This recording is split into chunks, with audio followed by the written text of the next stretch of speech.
Assalamualaikum warahmatullahi wabarakatuh. Kami dari kelompok 3 akan menjelaskan materi tentang ini.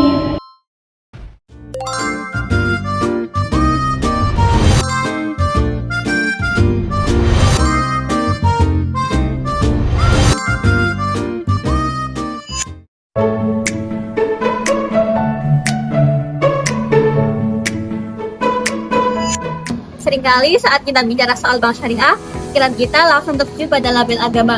Ada yang bilang cuma ganti istilah Arab, ada juga yang menganggapnya eksklusif. Padahal, kalau kita bedah lebih dalam, ini bukan soal halal dan juga haram secara sempit, tapi soal sistem keadilan universal. Konsep dasar muamalah itu sebenarnya simpel tapi revolusioner. Dalam kaidah fikih, ada prinsip al-ibahah yang artinya kita itu bebas sekreatif mungkin dalam berbisnis selama tidak menabrak 3 pilar utama. Yang pertama adalah riba. Riba adalah tambahan yang diambil secara tidak adil, biasanya dalam transaksi pinjam-menjam uang. Misalnya, seseorang meminjam uang 10 juta rupiah dengan bunga. Walaupun usaha yang dijalankannya mengalami kerugian, ia tetap harus mengembalikannya lebih dari yang dipinjam. Yang kedua adalah gharar. Gharar yaitu ketidakjelasan dalam transaksi. Misalnya, seseorang menjual sesuatu yang belum jelas keberadaannya atau menjual barang tanpa menjelaskan kualitas dan kondisi sebenarnya. Contohnya, menjual ikan yang masih berada di laut tanpa tahu apakah ikan itu benar-benar ditangkap atau tidak. Ketiga adalah maisir. Maisir atau spekulasi yang sifatnya seperti perjudian. Dalam maisir, seseorang bisa mendapatkan keuntungan hanya karena keberuntungan, sementara pihak lain mengalami kerugian. Contoh paling mudah adalah perjudian. Tapi dalam dunia ekonomi modern, maisir juga bisa muncul dalam bentuk spekulasi yang berlebihan. Misalnya, transaksi yang hanya mengandalkan untung-untungan tanpa aktivitas ekonomi yang nyata. Kenapa 3 hal tersebut dilarang? Bukan untuk membatasi ruang gerak kita, tapi untuk melindungi manusia dari eksploitasi manusia lainnya. Inilah titik awal di mana ekonomi bertemu dengan etika. Ada 3 prinsip utama yang menjaga integritas transaksi ini. Yang pertama, keadilan atau adil. Ini adalah contohnya, keuntungan dan resiko tidak dipandang kepada satu pihak saja, melainkan bagi secara proporsional, tidak ada yang diselidiki. Yang kedua yaitu ada kemaslahatan atau maslahat, yaitu transaksi syariah dan legal. Setiap aktivitas ekonomi harus membawa manfaat nyata bagi masyarakat dan lingkungan.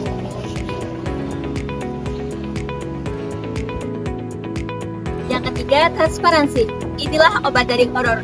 Tidak boleh ada informasi yang disembunyikan. Semua pihak harus tahu persis apa yang mereka sepakati, mulai dari harga hingga kualitas barang atau jasa.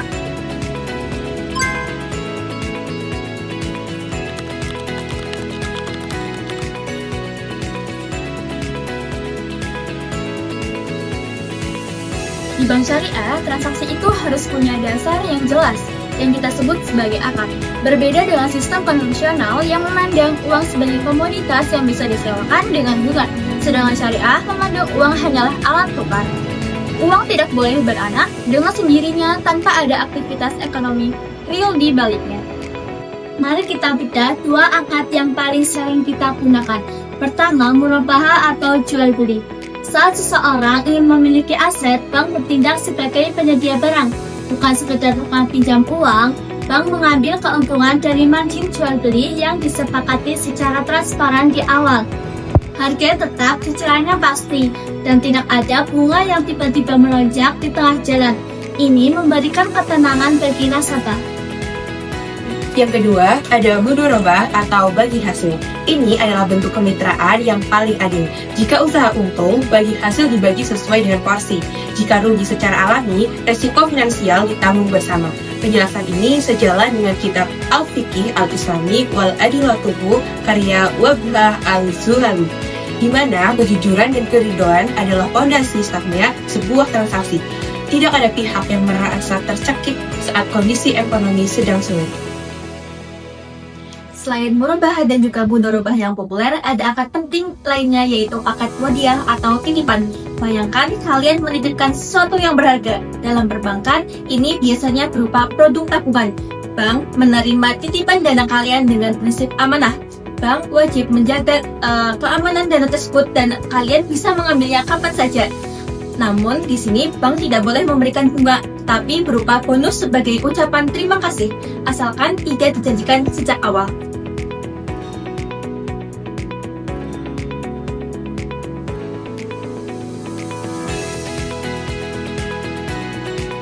Selanjutnya akan masyarakat atau kerjasama modal.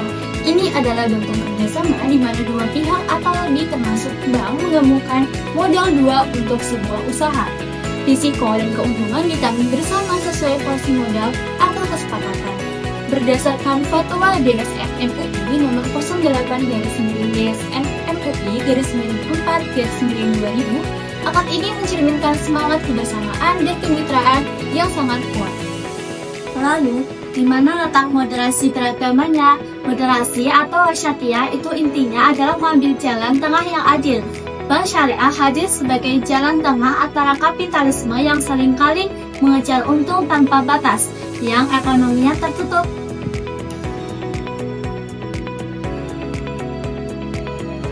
Integrasi moderasi beragama dalam muamalah tercermin dalam 3 pilar utama. Yang pertama yaitu inklusivitas. Merujuk pada buku Saku Moderasi Beragama Kemenangan ini, yaitu nilai moderasi adalah inklusif. Bank syariah tidak membedakan latar belakang agama nasabahnya karena nilai keadilannya bersifat universal.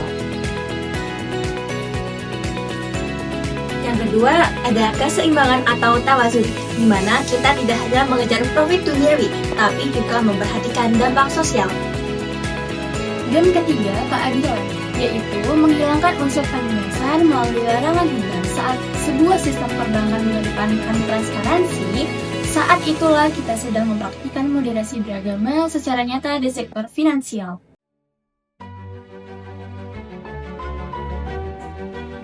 Pada akhirnya, kita harus menyadari satu hal, ekonomi syariah bukan sekadar soal label di depan pintu bank. Ini adalah sebuah perlawanan terhadap ketidakadilan sistematik. Ketika kita bicara tentang muamalah, kita sedang bicara tentang martabat manusia. Larangan riba, horor, dan masyir yang kita bahas tadi adalah instrumen untuk memastikan kekayaan tidak hanya berputar di lingkaran kecil mereka yang sudah berkuasa.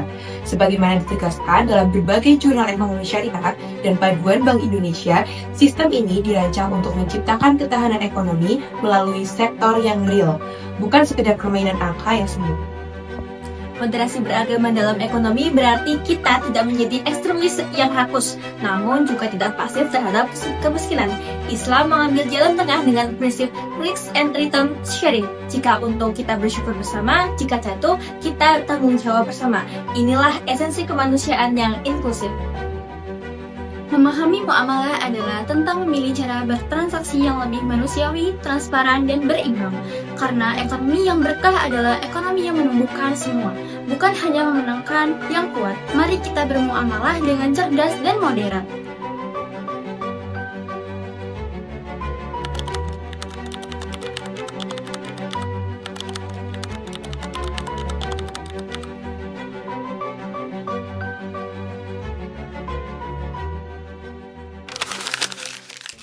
Sekian dari kami, kurang lebihnya mohon maaf. Terima kasih. Wassalamualaikum warahmatullahi wabarakatuh.